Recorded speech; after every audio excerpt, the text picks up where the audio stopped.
गई थी हुई माई स्थान में जब बाबा 1976 के 77 में चले गए गुरुजी, तो उस समय हम यहाँ के शिष्यों को, छदवा गांव के शिष्यों को जो 7-8 की संख्या में थे, मन में आया कि गुरुजी का एक यहाँ पर स्मारक बनाया जाए।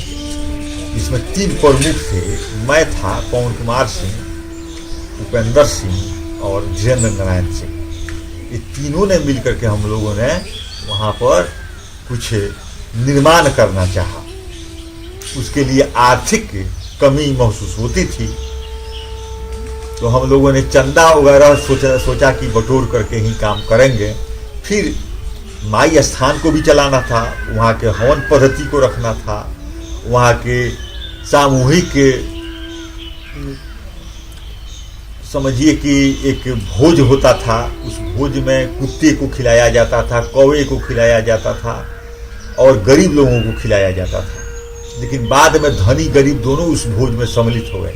इसके लिए और माई स्थान को चलाने के लिए हम लोगों ने वहाँ पर सोचा कि कैसे ये आर्थिक की पूर्ति होगी।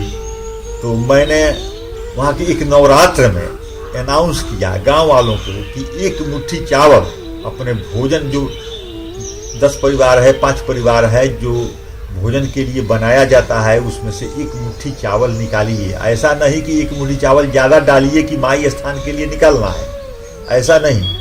अपने खाने भर ही चावल डालिए बनाने के लिए, लेकिन उसी में से 1 मुट्ठी निकालिए और जमा कीजिए किस घड़े में या किसी बर्तन में जमा करके, और उसको जमा कीजिए। 1 महीने पर स्थान को दे दीजिएगा, उससे स्थान चलेगा। ऐसा क्रम 3-4 साल तक चलता रहा और इससे उस गांव वाले के, हमारे गांव वाले को प्रेरणा मिली कि आर्थिक सहयोग किया जाए। मैंने किसी से मांगा नहीं, और बाबा का ये संदेश था कि किसी से मांगना नहीं है। अध्यात्म को जगाने के लिए, इस सृष्टि को के कल्याण के लिए, हवन आदि करने के लिए मांगना किसी से नहीं है। अपने पैतृक संपत्ति से ही उसको आगे बढ़ाना है। तो इसलिए हम लोगों ने मांगना बंद कर दिया था। मांगा केवल स्थान के लिए 1 मुट्ठी चावल प्रत्येक घर से रोज रोज। तो ये ऐसा हुआ कि वहाँ पर एक क्रम हो गया। उस चावल, वो घड़े के चावल से एक लंबा क्रम बन गया और वहाँ पर स्थान का जितना भी आर्थिक कमी था उसकी पूर्ति होने लगी। आचार्य को रखना, प्रसाद को लाना, दीपक के तेल को लाना, हवन की सामग्री को लाना, समिधा को जुटाना। उसके अलावा जो वहाँ पर पाठक गण थे जो दुर्गा सप्तशती का पाठ करते थे, ऐसे एक नवरात्र में सप्तचंडी हो जाता था अपने आप, क्योंकि 10 आदमी 12 आदमी एक आवृत्ति पाठ रोज करते थे, 2 आवृत्ति पाठ रोज करते थे।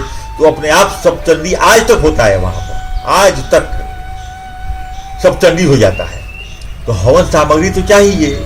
इसके लिए लोगों में प्रेरणा हुई उस 1 मुट्ठी चावल से, और लोगों ने आस्थान को अर्थ से, पैसे से, रुपये से, अन्न से भर दिया।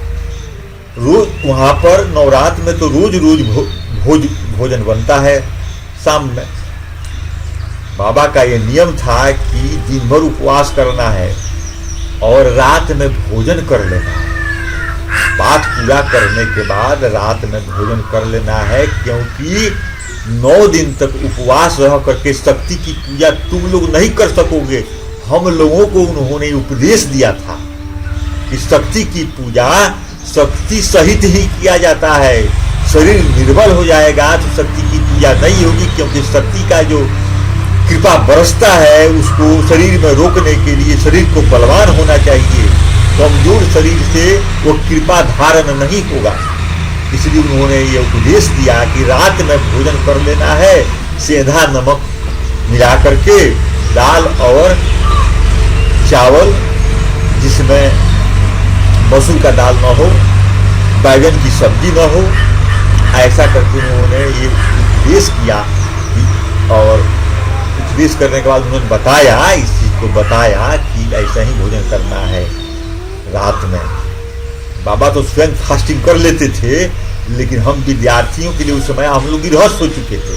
बात तो मैंने कहा ना 70-71 में, अब हम लोग की बात है 76-77 की, तो शादी ब्याह सभी की मैंने मोटा मोटी हो गई थी, तो गृहस्थ हो चुके थे। गृहस्थ आश्रम में उन्होंने बताया कि फास्टिंग करने की जरूरत नहीं है, 24 घंटा फास्टिंग और 9 दिन की फास्टिंग करके नवरात्र को पूरा किया जाता है। लेकिन तू लोग हम लोग को एक अतिरिक्त उन्होंने सुझाव दिया और अनुशासन भी दिया कि रात में भोजन कर लेना है, सुबह फिर से सुबह में जागना है, अपना नित्य क्रिया करना है, स्नान करना है, सूर्य नारायण को अर्घ देना है, भगवती की आराधना शुरू कर देना है और दिन भर पाठ करना है। पाठ एक आवृत्ति करें या 2 आवृत्ति करें। पाठ में नियम था, दुर्गा सप्तशती के पाठ में ये उन्होंने ही बताया था कि कवच अर्गला कीलक रात्रि सूक्त के बाद प्रथम अध्याय, द्वितीय अध्याय, तृतीय अध्याय और चतुर्थ अध्याय करने के बाद विश्राम लिया जा सकता है, थोड़ा देर विश्राम लिया जा सकता है और विश्राम करने के बाद फिर पंचम अध्याय से 13 अध्याय देवी सूक्त और क्षमा प्रार्थना भगवती का करके ही उसको पूर्ण किया जाता है। ऐसा उन्होंने बताया था, जो आज तक ऐसा ही होता है। वहां बीच बीच में एक पटना के तांत्रिक बाबा थे, वे भी आए, वे भी आते जाते रहते थे। अब तो वे शरीर छोड़ दिए हैं। एक नंगेनाथ साधु थे, वो भी आए। बाद में वो यहाँ पर आना बंद कर दिए। कुछ उनके पास कुटीर हम लोगों ने देखा तो वो अपने आप आना बंद कर दिए। ऐसे आचार्य लोग आते हैं, कुछ लोग यहाँ आकर के अनुष्ठान करते हैं, महामृत्युंजय वगैरह का अनुष्ठान करते हैं अपने जजमान के लिए, पंडित जी लोग। ऐसा होता रहता है और यह सिद्ध स्थान है, बाबा का सिद्ध किया हुआ स्थान है। ये तो हजारों वर्ष पुराना स्थान है ब्रह्म बाबा का, भगवती का। लेकिन बाबा जब 76 में 1 साल यहाँ रहे और गांव में भी रहे जो 3-3 साल, तो यहाँ स्थान पर आते जाते थे। इसी क्रम में यह स्थान जागृत हो गया। और उस महात्मा के बारे में मैं क्या बताऊं, उनकी बराबरी, देखिए संतों की बराबरी किसी से तुलना नहीं करनी चाहिए। एक संत थे भारत में, बंगाल में, रामकृष्ण परमहंस जी, उनके शिष्य थे विवेकानंद। कई शिष्य हुए, लेकिन विवेकानंद ही ने उस गुरु की परंपरा को आगे बढ़ाया था। ऐसा हम लोग पढ़े हैं या सुनते भी हैं। एक देवराहा बाबा थे, जो लोग कहते थे कि सैकड़ों वर्ष से अवस्थित हैं। एक चैतन्य महाप्रभु का नाम हम लोगों ने जाना है। पश्चिम में आपको एक मीराबाई, तुलसीदास जी और सूरदास जी, कबीरदास जी, इन लोग का सुनते हैं। लेकिन ये कलिकाल में बाबा ऐसे संत उनके समकालीन कोई नहीं हुए। तो मेरे कहने का मतलब है कि उनके बताए हुए मार्ग को, उनका ये अनुशासन था, वो बताए थे कि शिष्य परंपरा रखनी चाहिए, लेकिन ब्रह्मचर्य अवस्था पालन करके। और मठ मंदिरों में जाने से अच्छा है कि शादी ब्याह करके अपने बाल बच्चों को पैदा करके मेरे बताए हुए मार्ग को उन बच्चों को उपदेश देना चाहिए और उन बच्चों को उसमें आगे बढ़ाना चाहिए। ऐसे यह परंपरा आगे बढ़ेगी और यह धरती पर अवस्थित रहेगी।